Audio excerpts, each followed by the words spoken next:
Gloucester Cathedral is a medieval cathedral in Gloucestershire, England. It is dedicated to St. Peter and is formally known as the Cathedral Church of St. Peter and the Holy and Indivisible Trinity. I visited this cathedral towards the end of summer 2020 when social distancing measures were high in place. Just as I entered the cathedral, I felt being watched over by men and women of faith. The moment you enter, you can see the impressive stained glass windows and the grand Gothic architecture of this cathedral.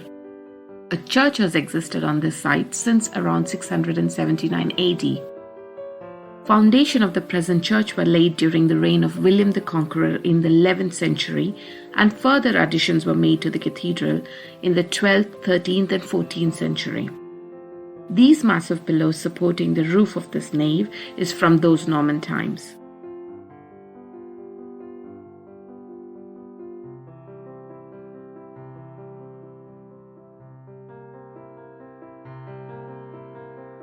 There are many memorials to noblemen, clergy, and other notable people inside this cathedral.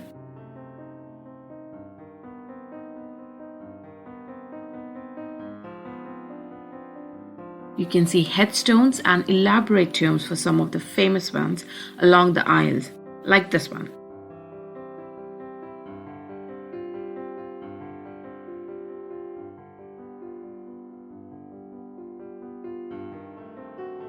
Time and again, I found myself looking at the beautiful stained glass windows and the majestic roof. I don't know how the masons managed to create such majestic designs with limited precision tools and technology. The designs are so detailed, and I can't imagine anyone creating such an ambitious work in this day and age.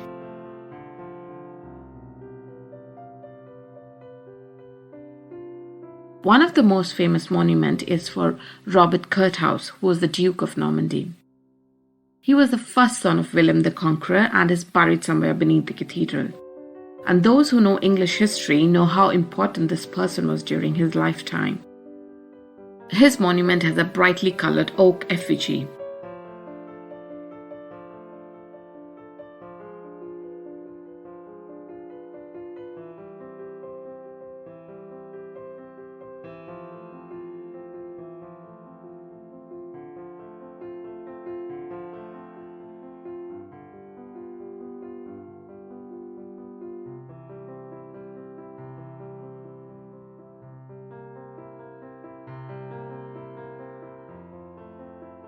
This is the Lady Chapel. There's just one word for it: beautiful. There are a lot of elaborate memorials here, and the stained glass windows massively adds to the charm.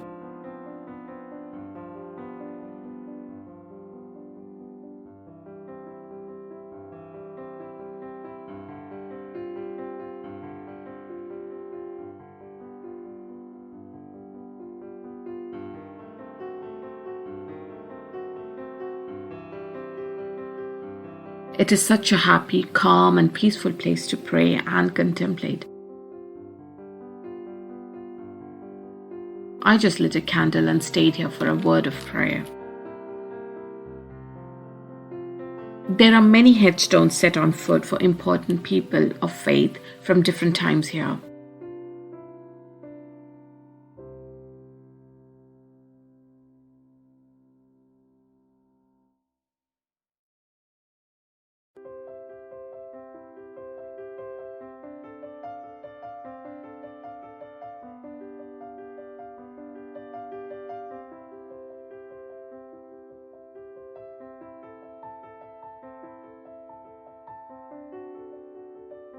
This is the heart of the cathedral where most of the prayer and ceremonies take place.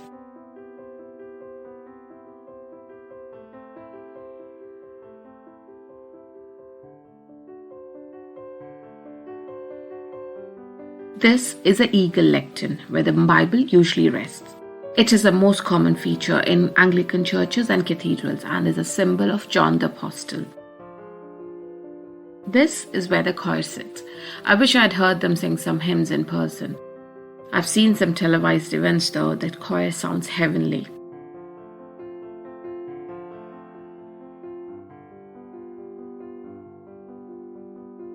Yet again, I couldn't help but marvel at this extremely beautiful Gothic architecture of this place.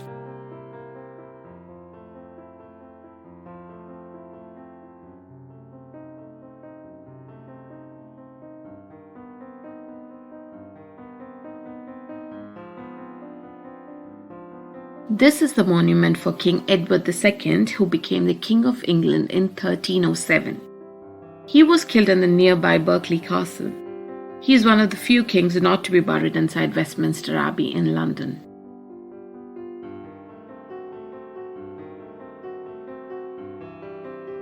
I saw this tablet erected to the memory of the best of mothers by her surviving children, not to record her exemplary virtues, but as a testament of their deep and enduring affection.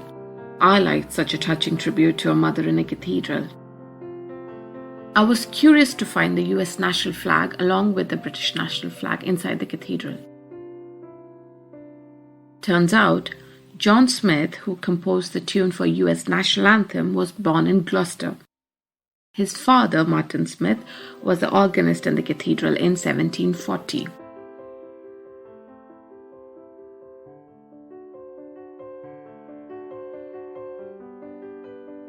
There he is.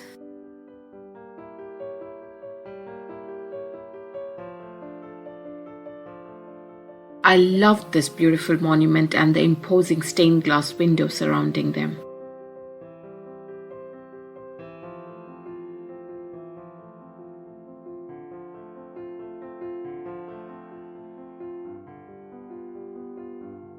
These are the famous cloisters of this cathedral. Some of you may have seen it in the first, second and sixth Harry Potter films. This is where Harry and Ron run through flooded floors to save Hermione from the troll.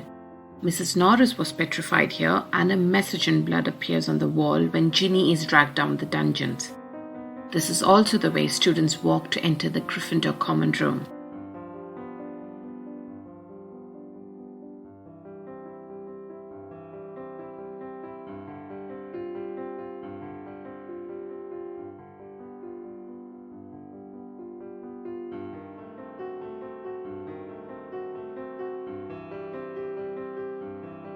From here, you can enter the square garden, which includes a fountain, and you can admire the view of the tower rising above you. Entry to the cathedral is free.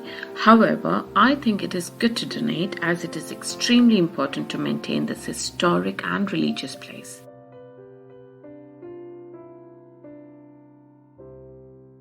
I visited the cathedral the day after the Rule of Six was introduced, so I was not surprised to see the empty high street. Parking on the cathedral grounds is allowed only for permit holders, but there are several public car parks within easy walking distance to the cathedral. I was very surprised to see these unorthodox shops outside the cathedral, but I really like these curious mix of items on display.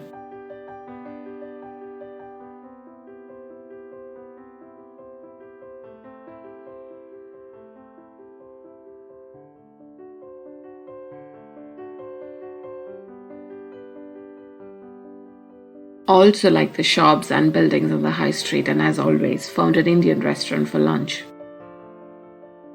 So enjoy your visit.